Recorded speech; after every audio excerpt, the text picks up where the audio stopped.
So I thought it was really good for Costco, instead of just being like the customer's right to kind of stick it back to them and be like, stop being an idiot, right? Put on the We've mask. had some people pretty violent here that at stores they don't want to wear masks, and they've physically had to carry them out. You know.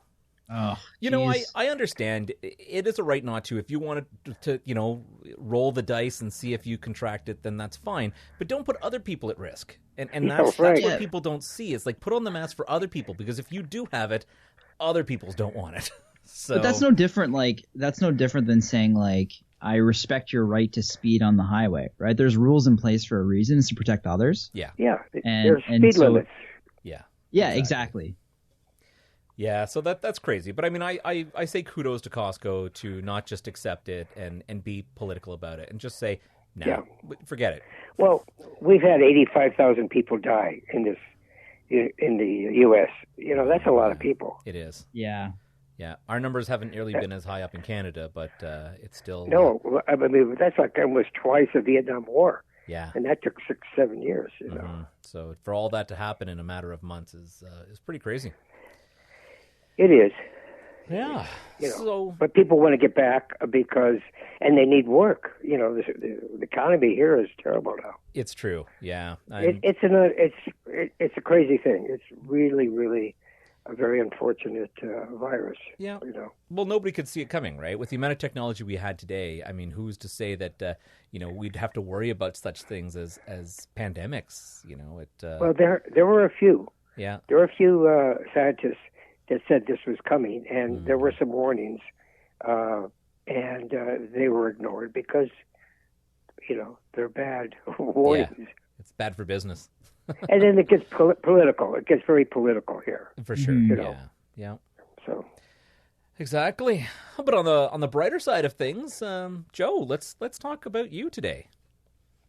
Oh, okay. Yeah. That's going to be brighter? Yeah. All right. It's always bright for us. I mean, so as someone who grew up in the generation of some of the movies that you've worked on, iconic things like Jaws, and all of the Jaws at that, to basically speak to someone who was the brains behind creating the shark.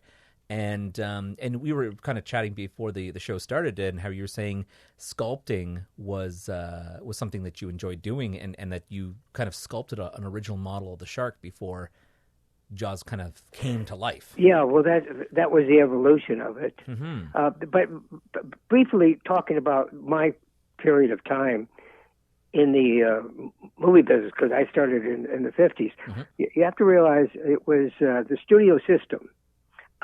Where you had like 7 major studios: Warner Brothers, Paramount, MGM, Universal, Columbia, and so forth. Mm-hmm. So when you got a job in my area, you started off as a junior set designer or a junior illustrator, and then if you were fortunate after so many years to become assistant art director and then an art director, but you were working under the studio system. There wasn't really an independent thing. Okay. So when Jaws was presented to me, I was a studio art director, and I was doing whatever they told me to do.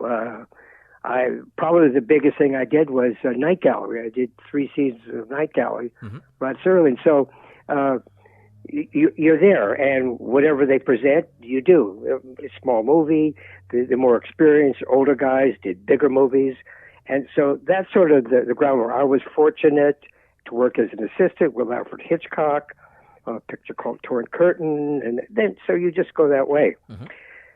So, but on Jaws, it was quite different, because normally what happens is there's a script, they give it to a director and a producer, and then they go and they find somebody in the art department that they've worked with, mm-hmm. and then you proceed on that way, breaking down the script and scouting locations and making the movie.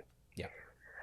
With Jaws, it was totally different, and this was very unusual. And I'll try to do it briefly. I was doing a television movie. I can't remember the name, but anyway, it was a lot of locations, so I just checked out the set in the morning, and I go back to the office. I get a call from David Brown. David Brown, Zanuck and Brown were huge producers. They did Butch Cassidy and Sundance Kid, The Sting, all this. I did a small movie with them with a young director called Steven Spielberg called Sugarland Express. Yes. And pretty much a road picture.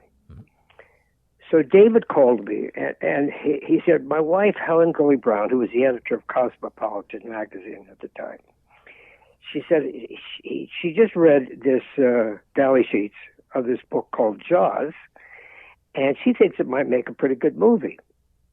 So David said they didn't have a charge number. It wasn't even involved with the studio. But he called me on a personal thing and said, Joe, if I send you the galley sheets, could you go through the galley and do illustrations, key shark activities? You know, there were about 30 in the book.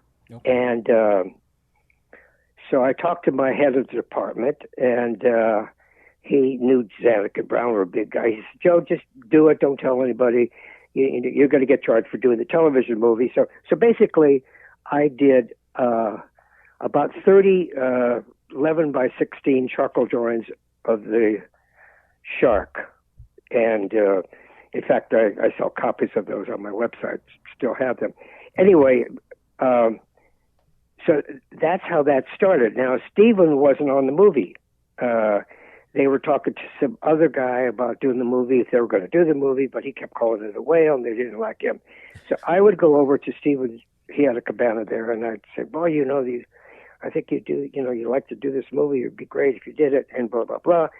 And he said, I think, you know, I'm trying to do a pirate movie, but I haven't heard about this yet. So, but he said this is important. He said, Joe, if we do this, when we build a shark, you know, a big shark, we should do it out in the ocean and not in a phony tank with a painted backdrop. I said, absolutely, you know. So basically, that's how it started.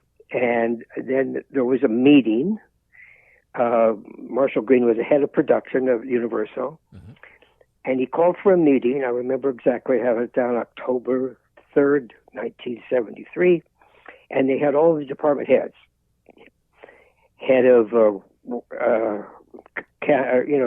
editing, head of photography, art direction, special effects. And then at that time, Stephen was being brought on, but there still was no commitment to make the movie from the studio's point of view. Yeah. So basically, I did my little spiel and explained how the shark would do this and blah, blah, blah. And Marshall liked the idea because he lived on a boat, and he liked this water picture. And so he turned to the effects people, and he said, you know, can you do this? And they said, no, we can't make a shark. Nobody's ever made a big shark that goes out in the ocean. I mean, you know, besides, we've got bigger movies to do. We got the Hindenburg, and Marshall got upset and said Jaws could be a bigger picture than the Hindenburg, and everybody laughed. Of course, the shark movie's not going to be bigger than the Hindenburg. And basically, the meeting ended. I started collecting my jar. I started to walk out, and Marshall said, Joe, can you get the shark made? And I said, well, you know, I'm an ambitious young guy. Yeah, I'll certainly try. He said, well, take it off the lot. Don't do it on the lot. And that was really never really done much. Everything was done in-house. Mm-hmm. So basically, that's how it started. And then I got a team and so forth. So that's crazy. That was I mean, beginning. To think about the amount of things that you had to overcome to put it in the ocean.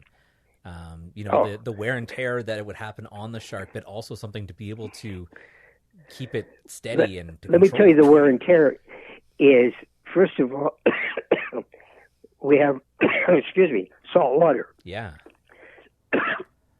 Salt water and electronics don't like each other. Nope. No. No. That water wants to get into those electronic things. So basically, I have to say this. Everybody, when I started looking to make this shark, I started making that 4-foot model.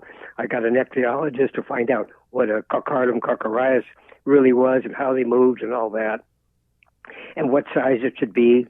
The biggest they've ever found was 20 feet. We thought we'd make it 25 feet.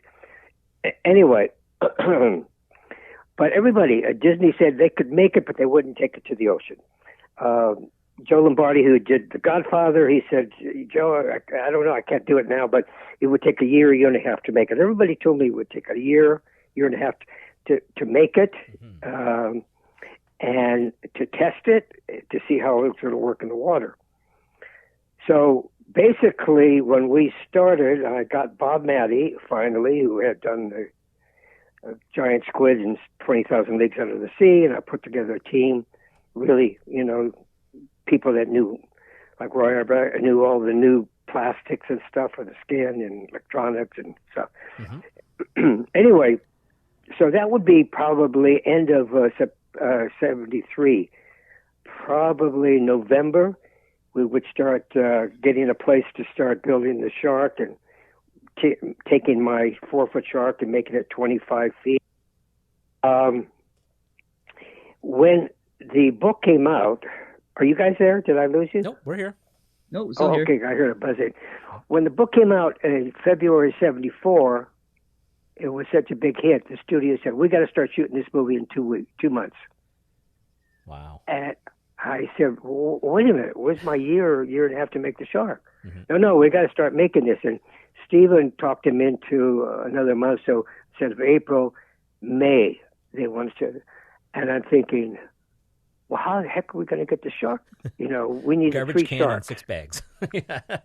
Yeah, I mean, it was just absurd. So basically, we had 3 sharks, 2 that were towed 300 feet away for run-bys, and then they had a left to right, right to left, and the opposite side was open, so you'd see all the mechanics. Okay. So that's why we had to have the finished side so we could get into it. And then we had a shark on a big barge, which had like a track and a big crane, so we could sink it and we could fall on a boat or buy somebody or do whatever. We had more control of that one. So 3 sharks we had to make. And so virtually we shot everything walk and talk without sharks. Wow. And because we would test it, and I would tell Stephen, if it works, Stephen, with left to right, to shoot it. If it doesn't, it's a test. And that's basically, we got the bad reputation that the shark didn't work, Wow, that's to have to create a shark or even 1 shark in that short amount of time, but to have to create 3 basically. That's really putting it under the gun, kind of, as they say. And then I get a lot of critics. They think they know more about what happened, and then we use the barrels a lot. And in my original sketches from the book, there were barrels because that's what you attach when you shoot a harpoon. Then there's a barrel that keeps track of the shark. We used the barrels. I painted them yellow so they would be contrast to the blue ocean. When the barrel pops up, the shark's there. So it was more of a Hitchcock kind of thing, because critics would say, we used the barrels because the shark wasn't ready. Stephen didn't really want to overuse the shark. Do you understand? Yeah, to make it more mysterious. Where today they do shark things and they show sharks or dozens of them. I think he was so smart, and for a young guy, to have it basically 3 guys out at sea, and they all were different. The old crusty fisherman, and then the smart-ass ichthyologist, and then the cop who didn't want to be on the water at all. Yep. And then you've got this monster out there. And I just think the movie really worked because of the relationship between those guys and this thing out there, Yeah, that's right. And unlike a lot of movies nowadays, at that time they were really working off the kind of like the unseen horror, like everything was brought up by music and that tone was set and the suspense would happen, and then maybe nothing would happen. And then all of a sudden it would spring out at you. And and nowadays, because people just CG it, and once they have a CG model made, it's not, they don't have to